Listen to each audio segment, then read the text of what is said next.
Following the discovery of nuclear fission in the late 1930s, the use of nuclear power as a more economically viable source of energy was developed. This new method of energy production provided a cleaner alternative to the previous use of fossil fuels. Furthermore, nuclear power is much more energy efficient than other sources of energy and uses only a fraction of fuel to generate much larger quantity of energy. Along with much greater energy output, there comes a greater risk. Malfunctions can cause vast volumes of radioactive material to be expelled into surrounding areas, often spreading on an international scale.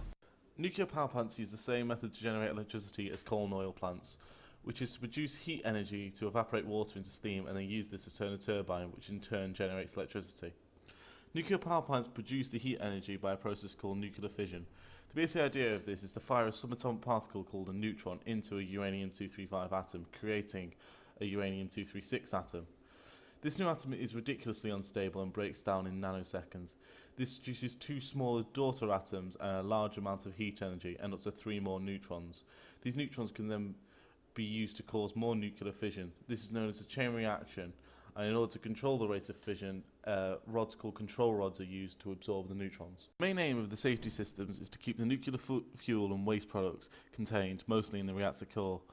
One of the ways in which the reactor can fail is due to an unexpected rise in the rate of nuclear fission, causing an uncontrolled power surge. If the reactor is not cooled by the cooling system, then a nuclear meltdown can occur.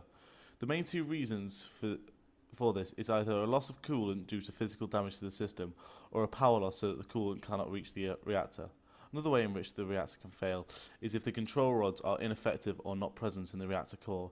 In both situations, the core temperature will rise exponentially, but beyond the critical temperature, causing a nuclear meltdown.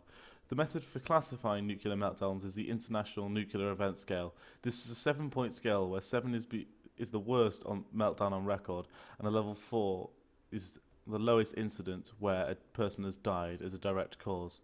There have only been 2 cases of level 7 incidents.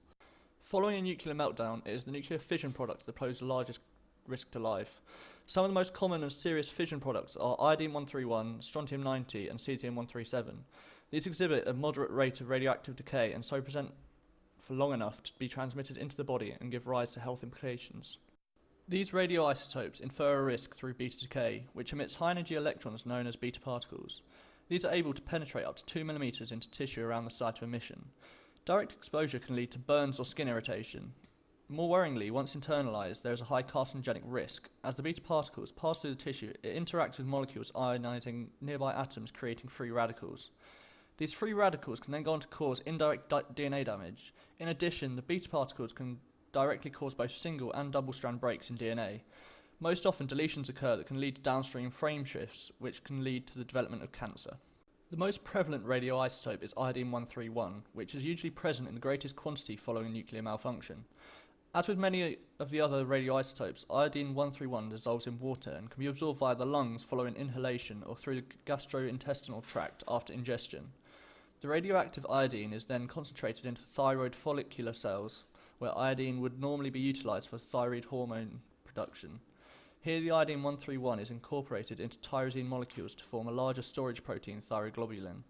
Once in this form of storage, iodine-131 has a biological half-life of 80 to 120 days, opposed to the several hours it would normally last in the body before excretion. Due to its beta decay, there is a strong risk of thyroid cancer, which is even higher risk in infants, who can ingest much higher levels of iodine-131 compared to their thyroid size. Strontium-90 is another very common radioisotope that is similarly transported via water. Strontium-90 is structurally very similar to calcium and is transported in the bone marrow and accumulates there. Emission of beta radiation induces mutations within the bone marrow, frequently leading to anemia or even leukemia. Strontium-90 decays to yttrium-90, which is moved out of the bone marrow and is concentrated in the pancreas. Yttrium-90 is another radioisotope that undergoes beta decay and so is a risk of pancreatic cancer. Created using Powtoon.